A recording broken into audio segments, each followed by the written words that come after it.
Asia express के special show में फिर एक मरतबा आपका इस्तकबाल। हमारा मुल्क भारत, जिसे विश्व गुरु बनाने का वादा करके मौजूदा सरकार ने सत्ता हासिल की थी, विश्व गुरु के नाम पर जहां आपने सारी दुनिया के सफ़र पर लाखों करोड़ों रुपए का खर्च देखा, देश को आगे ले जाने का वादा देखा, लेकिन आपने हमको ये कहां पहुंचा दिया। आज कोरोना के हालात बता रहे हैं। सत्ता की लालच में अपनी भक्तों का ख्याल न से देखा। जिस देश में विश्व गुरु बनाने के दावे थे, लेकिन देखे तो आज उसी विश्व गुरु की जनता सांसों को तड़प रही। बुलेट ट्रेन, काला धन, 15 लाख, डिजिटल इंडिया और पता नहीं ऐसे कितने वादे किए गए थे, लेकिन देखिए नेचुरली अवेलेबल ऑक्सीजन के लिए भी जनता कितनी तड़प रही। इस तड़प वो दर्द को कोई भी दिल रखने वाला इंसान देख भी ना पाए। और हाँ, ये मौतें, ये दर्द हिंदू मुस्लिम की नहीं बल्कि इंसानों की है। एनडीटीवी के रवीश कुमार ने तो इन हालात में होने वाली मौतों को नरसंहार का नाम दे दिया है, जो बिल्कुल सही लगता है। जब पहली बार कोरोना ने दुनिया में दस्तक दी और उसकी सीवियरिटी का अलार्म बजा था, तब भी हमारी सरकार ने राजस्थान और दूसरी रियासतों के इलेक्शन और सबसे अहम नमस्ते ट्रंप के नज़र भारत की जनता को कर दिया था। फिर कोरोना से लड़ने का जो हल तलाश किया गया वो लॉकडाउन था, जो कि आपको सिर्फ वक्त बढ़ा कर देने का काम कर सकता था ताकि आप तैयारी कर लें। लेकिन आपने ताली थाली और मोमबत्तियों से जंग लड़नी चाही। नतीजा पिछले साल के हालात भी काफ़ी भयानक थे। लेकिन जब किसी वजह से कोरोना वायरस का असर कुछ कम हुआ तो आपने कामयाबी का डंका बजा दिया। हालांकि इस वक्त भी भारत कोरोना केसेस में दुनिया भर में पहले 4 मुल्कों में मौजूद था। इस दौर में 700 लोगों के तबलीगी जमात के प्रोग्राम का तो ऐसे हुआ बनाया गया कि उनसे बड़ा दहशतगर्द कोई नहीं था। बुनियादी तौर पर कोरोना दुनिया में आकर सिर्फ लोगों की जानें ही नहीं ली थी, बल्कि मुल्कों के मेडिकल इंफ्रास्ट्रक्चर की भी पोल खोल कर रख दी। हॉस्पिटल्स में स्टाफ की कमी, इंस्ट्रूमेंट्स की कमी, हमारी रिसर्च का हाल, सब कुछ इसने लाकर सामने रख दिया। लेकिन हमारा और हमारे भक्तों का हाल ये है कि मानो कोरोना ने लड़ने का, संभलने का मौका दिया था, लेकिन क्या करें, हमने दिमाग से काम लेना जो छोड़ दिया है। हमारे मुल्क भारत में बेवकूफ़ी की जैसे हदें पार हो रही, और इससे में इस बेवकूफ़ी को बढ़ाने में हमारा मीडिया सबसे अहम किरदार अदा कर रहा है। हद तो ये है कि एक तरफ कोरोना की डेडली जो दूसरी लहर मुल्क में शुरू हो जाती है, और तब भी मुल्क की सरकारें इलेक्शंस और कुंभ मेला ऑर्गेनाइज़ करती।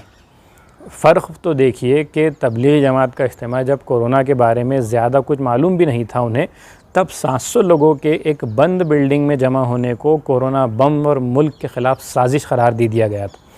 और कोरोना का तजुर्बा हासिल कर लेने के बाद, दूसरी लहर शुरू होने के बाद 50 लाख के आसपास कुंभ मेले पर खामोशी नज़र आती है। इसकी अजीब अजीब वजूहात भी देते हैं। तबलीगी जमात के मामले में मानो मीडिया ने अपने सारे रंग दिखा दिए थे कि इन्हें हिल्म हो चुका था कि वो निकल पड़े सरकारी गलतियों को ठुकरा कर उसे छुपाने के लिए। कुंभ, असम्बली इलेक्शन और ऐसी सरकार और मीडिया के रवैये को देखकर तो मुझे ऐसा लगता है कि मोदी सरकार असल में मुसलमानों की जानों की ज़्यादा फ़िक्र करती है, लेकिन जिन हिंदुओं को ख़तरे में बताकर उनकी हिफाजत का दावा करने वाली ये सरकार और करोड़ों भक्तों के हक़ में काम करने वाली सरकार, वो मीडिया असल में एंटी हिंदू महसूस होती है। इसलिए कि जब 700 मुसलमानों का जमा होने पर मुसलमानों के बारे में हल्ला मचाया गया, ऐसा माहौल बनाया गया, तो सारे मुल्क के मुसलमान इंतहाई एहतियात से रहने लगे, हिस्सा बन गए। लेकिन कुंभ मेले की इजाज़त देकर अब नतीजा हम देख रहे हैं। हज़ारों की तादाद में लाशें गंगा में बहकर नज़र आती जा रही हैं। सचमुच क्या अब यही देखना बाकी था? कितनी तकलीफ़देह वो मनाजिर हैं कि जब इंसानों की लाशें नदी में बहती हुई कभी बिहार के बक्सर में, तो कहीं उत्तर प्रदेश के गाज़ीपुर, बलिया, चांदोली में, हत्ता कि अब हमारे प्रधान सेवक की वाराणसी में भी नज़र आई। इस मंज़र से अच्छे अच्छे खुदगर्ज़ लोगों की आंखें नम हो सकती हैं, और हुई भी है। चंद ऐसे लोगों ने सरकार पर तनकीद की जो हर मौके पर सरकार की ढाल बनकर खड़े हुआ करते थे, लेकिन सत्ता की लालच के साथ सत्ता में बैठने वालों को आज भी फ़र्क नहीं पड़ा है। हम देखते हैं कि पिछले साल कोरोना के गज़ब के बाद हमारे नारा एक्सपर्ट प्रधान सेवक जी ने लोगों का साथ देने के बजाय आत्मनिर्भर का नारा दे दिया था। लेकिन किसे पता था कि हमारे मोदी जी कुछ ज़्यादा ही फ्यूचरिस्टिक हैं कि उन्होंने 2021 में आने वाली कोरोना की लहर के लिए ये बात कही थी। मानो कि देखो भाई, अगली कोरोना की लहर और भी ज़्यादा भयंकर होने वाली है, और इसमें अपनी जानों और अपने इलाज को लेकर ख़ुद ही आत्मनिर्भर बनना पड़ेगा। बल्कि हमने मोदी जी के बंगाल हारने के बाद मन की बात में यही सुना कि हर एक को अपना इंतज़ाम खुद करना होगा। अब जब दूसरी लहर ने पूरे मुल्क को तोड़ कर रख दिया है और कई लोगों ने अपनों को खो दिया है, तो हम सरकार की हमेशा वाली खामोशी देख रहे हैं। इन 7 सालों में हमने कई बार देखा है कि जब सरकार बुरी तरह नाकाम हो रही होती है तो कुछ वक्त के लिए खामोशी छा जाती है। बेसिकली वो एक नया नारा तलाश कर रही होती है जिसके माया जाल में लोगों को फंसाया जा सके। जैसे पिछली बार आत्मनिर्भर का नारा था। कुछ हो ना हो, हमारे सरकार के पास नारे देने वाले की और फेक न्यूज़ फैलाने वालों की टीम सबसे शानदार है। जिस तरह बारिश के मौसम में जब किसी मौके पर ज़ोरदार बारिश आती है और आपका ऊपर से खूबसूरत नज़र आने वाला घर पजरने लगता है, तो मानो पानी ने आकर आपको बताया हो कि घर में कहाँ कहाँ दुरुस्ती की ज़रूरत है ताकि आप आने वाले नुकसान से बच सकें। इसी तरह कोरोना वबा की पहली लहर ने हमारे सामने ये खोल कर बता दिया था कि विश्व गुरु का ढिंढोरा पीटने वाले मुल्क के मेडिकल इंफ्रास्ट्रक्चर का क्या हाल है। साल से सरकारी अस्पतालों में डॉक्टरों और दूसरे मेडिकल स्टाफ्स की सैकड़ों जगहें खाली। ख़ुद हमारे शहर औरंगाबाद के मेंबर ऑफ़ पार्लियामेंट ने जब वो मेंबर ऑफ़ असेंबली थे तब से इस बात को आवाज़ उठाई और आज तो उन्होंने तंग आकर हाई कोर्ट में PIL तक दाखिल कर दी। इस वबा से निमटने का असल तरीक़ा मेडिकल इंफ्रास्ट्रक्चर को बेहतर बनाना ही। लॉकडाउन से आप सिर्फ चीज़ों को डीले कर सकते हैं, ख़त्म नहीं कर सकते। ये कोई आसमान से गुज़रता हुआ तूफ़ान नहीं है कि इसके गुज़रने तक आपने अपने आप को घरों में बचा कर रख लिया तो सब ठीक हो जाएगा, बल्कि ये एक वबाई वायरल इन्फेक्शन है। कुछ वक्त खामोश तो हो सकता है लेकिन ख़ुद ब खुद ख़त्म नहीं हो सकेगा। इन सब से आगे सरकारों की बेहिसी का आलम तो देखें कि यहाँ मुल्क के रहीवासियों की जानें जा रही हैं, जिसमें सारे मज़हब के लोग शामिल हैं। फिर चाहे वो बौद्ध हो, हिंदू हो, सिख हो, ईसाई हो, जैन हो और इसमें मुस्लिम भी शामिल हैं। ये कोई NRC या CA का मामला नहीं है कि आप हिंदू, बौद्ध, सिख, ईसाई और जैन वगैरह को तो बचा लेंगे, मुसलमानों को अपने हाल पर छोड़ देंगे। गंगा में बहने वाली हज़ारों लाशें क्या पता कि कुंभ से हमारे हिंदू भाइयों की हो। मुल्क में इतनी जानों के नुकसान के बाद भी सरकार की बेहिसी और मुसीबत में फ़ायदा उठाना और स्कैम्स ख़त्म होने का नाम नहीं ले रहे। कोरोना के आते ही इसका फ़ायदा उठाते हुए हमने सबसे पहले PM केयर्स फंड का मामला देखा था, जिसका कोई हिसाब तक नहीं मांग सकता। कंपनियों को इसमें पैसा डालने के लिए एक तरह से ज़बरदस्ती की गई थी। इस पैसे से बहुत से वादे तो हुए, लेकिन क्या हाल है हम सब जानते हैं। इस फंड से ऑर्डर दिए गए हज़ारों वेंटिलेटर्स के जाली होने की खबरें आ रही हैं। ये कोई अफवाह नहीं है, ये कोई हवाई बात नहीं है, बल्कि ख़ुद हमारे शहर औरंगाबाद के जो सरकारी अस्पताल घाटी में ऑफिशियली ये बताया गया है कि जो वेंटिलेटर्स PM केयर फंड से आए थे उसमें से ज़्यादातर जाली हैं और जो रिपेयर भी नहीं हो सकते। हद तो ये है कि जिन मुल्कों के बारे में हम दावा करते आए थे कि हम इन्हें गिनते तक नहीं, वो आज हमें मदद भेजने की बात कर रहे हैं। ये कैसा विश्वगुरु का ख्वाब था कि हमारी हालत पर पूरी दुनिया तरस खा रही। लेकिन भक्तों और ख़ुद गर्ज़ों का हाल ये है कि अक़ल और दिल का इस्तेमाल करने तैयार नहीं। हमने देखा कि आज तक न्यूज़ चैनल के एंकर रोहित सरदाना की कोरोना से मौत हो जाती है और मरने के बाद उनके ही चैनल पर उनके कलीग्स इमोशंस का कारोबार करते नज़र आते हैं। इसके ज़रिए भी इनको TRP चाहिए थी। इस वक्त भी इनको समझ नहीं आया कि वक्त रहते अगर सरकारों की गलतियों को न छुपाते, सरकारों का घेराव करते, उनसे सवाल करते, तो कोरोना से लड़ने की तैयारी कुछ ठीक हो सकती थी और शायद रोहित सरदाना और बहुत सारे लोगों की जान बच सकती थी। वरना हम इन दहशत भरे वीडियोस को देखकर परेशान हो चले हैं, जिसमें सड़कों पर, सीढ़ियों पर, कारों में हर जगह लोग तड़प कर सांस गंवाते हुए मरते नज़र आ रहे हैं। दूसरी जानिब सरकारें हैं कि सुधरने का नाम नहीं ले रही। कुछ कहने से पहले सोचते भी नहीं है कि इनके कहने से उनकी अक़ल को कैसे नापा जाएगा। मसलन हमारे मुल्क के हेल्थ मिनिस्टर के खुद डॉक्टर भी बताए जाते हैं, रिसेंटली कहा कि कोरोना पॉजिटिव होने के बाद ज़ेरे इलाज मरीज़ों का तनाव दूर करने के लिए उन्हें डार्क चॉकलेट खाना चाहिए। एक जानिब चंद लम्हों की सांसों का तनाव है और इसमें अब डार्क चॉकलेट लाए तो कहाँ से, कैसे खाए, कैसे चीज़ों। तीसरी जानिब मुल्क में गौमूत्र और जो है गौ स्नान का माहौल चल रहा है। मुल्क में हेल्थ मिनिस्टर और ट्रांसपोर्ट मिनिस्टर जो हैं वो गोबर पेंट का इनॉग्रेशन करते हैं, जबकि डॉक्टर्स ने साफ कहा है कि इसकी कोई साइंटिफिक वजह नहीं। विश्व गुरु बनने के नाम पर हम तेज़ी से स्टूपिड इंडियंस की तरफ बढ़ते जा रहे हैं, बल्कि हदें पार करते जा रहे हैं। अब नेक्स्ट पार्ट में हमारे आते हैं वैक्सीन की तरफ। मानो कि हमारे मुल्क में झूठे फ़ख्र और गलत बयानी अपने चरम सीमा पर। हम जानते हैं कि भारत में 2 कंपनियों की वैक्सीन को इमरजेंसी मंजूरी मिली। एक सीरम इंस्टीट्यूट की कोविशील्ड है और दूसरी भारत बायोटेक की कोवैक्सीन। हमारे जो प्यारे प्रधानमंत्री हैं उन्होंने अपने जुमलेबाजी का रिकॉर्ड कायम करते हुए सीना ठोक कर इस साल की शुरुआत में एक इंटरनेशनल कॉन्फ्रेंस में कहा था कि भारत के साइंसदानों ने इतने कम वक्त में कोरोना की 2 वैक्सीन्स खोज निकाली और अब इस पेंडेमिक में सारी दुनिया की खिदमत कर रहे हैं। विश्व के सबसे बड़े वैक्सीन उत्पादक देश के तौर पर आज मैं वैश्विक समुदाय को एक और आश्वासन देना चाहता हूं।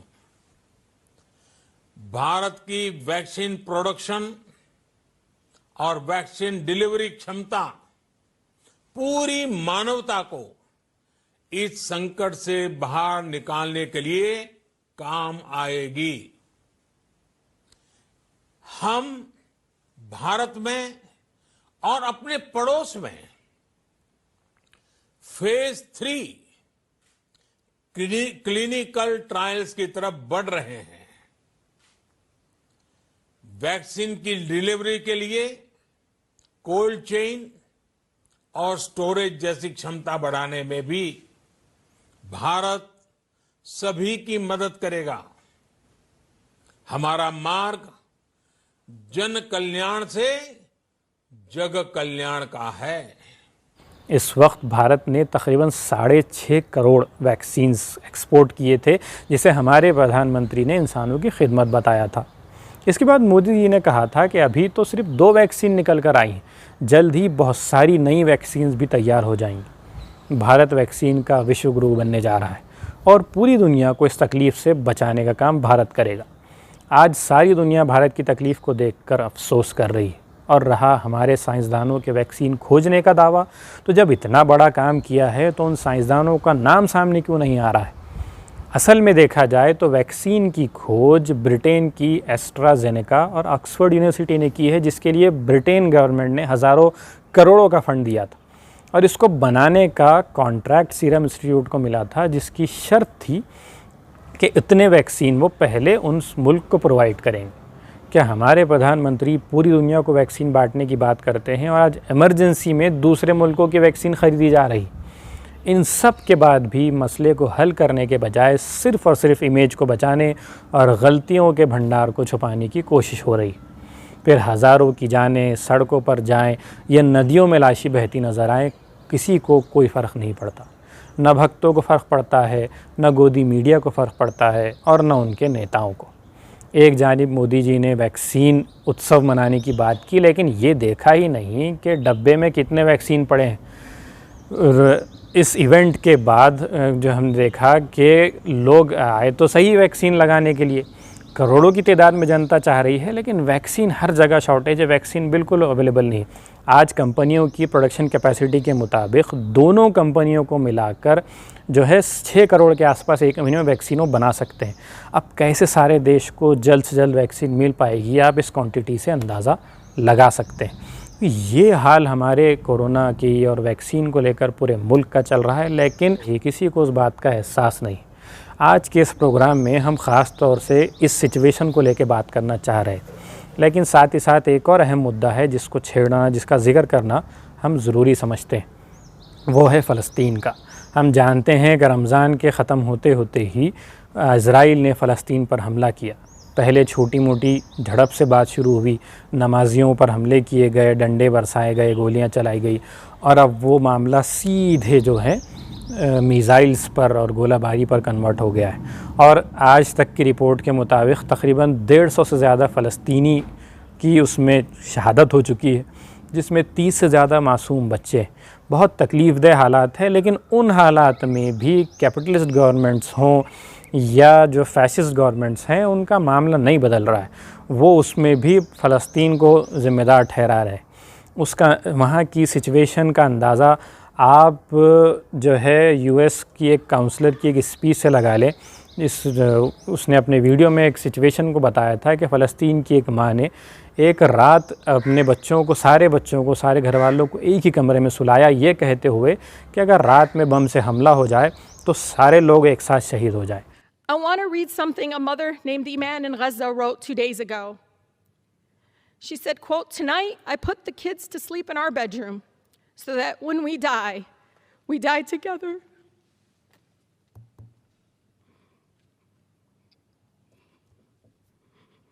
And no one would live to mourn the loss of another one. The statement broke me a little more because of my country's policies and funding will deny this mother's right to see her own children live without fear and to grow old without painful trauma and violence. We must condition aid to Israel on compliance with international human rights and end the apartheid. We must, with no hesitation, demand that our country recognize the unconditional support of Israel has enabled the erasure of Palestinian life and the denial of the rights of millions of refugees and emboldens the apartheid policies that Human Rights Watch has detailed thoroughly in their recent report. तो ये हालात वहाँ पर, लेकिन वहीं दूसरी जानिब हम देख रहे हैं कि जिस सिचुएशन से वो लोग गुज़रे हैं, जिन परेशानियों से गुज़र रहे हैं, कोई रिसोर्सेस अवेलेबल नहीं है, उसके बाद भी जुरात के साथ, हिम्मत के साथ वो डटे हुए। अब इस सिचुएशन में बड़े ही इंटरनेशनल ह्यूमन राइट्स का ढिंढोरा पीटने वाली सरकारें, चाहे वो अमेरिका हो या चाहे दूसरी सरकारें हों जो ख़ुद को मास्टर कहती है ह्यूमन राइट्स की, वो वहाँ हाल जानते हैं क्या है, असल मुजरिम कौन है जानते हैं, लेकिन बेसिकली वो फ़लस्तीन का साथ नहीं देना चाहते। हम आगे के एपिसोड्स में इंशाल्लाह फ़लस्तीन की और कुछ सिचुएशंस को आपके सामने पेश करेंगे। फ़िलहाल आपसे इजाज़त लेते हैं। ख़ास तौर से हमारे कमेंट बॉक्स में हमें बताइए कि ये हमारी कोशिश आपको कैसी लगी, कुछ कमी हो तो उसे भी नोटिफाई कीजिए। हमारे इस वीडियो को ज़्यादा से ज़्यादा शेयर कीजिए और चैनल को सब्सक्राइब कीजिए। खुदा हाफ़िज़।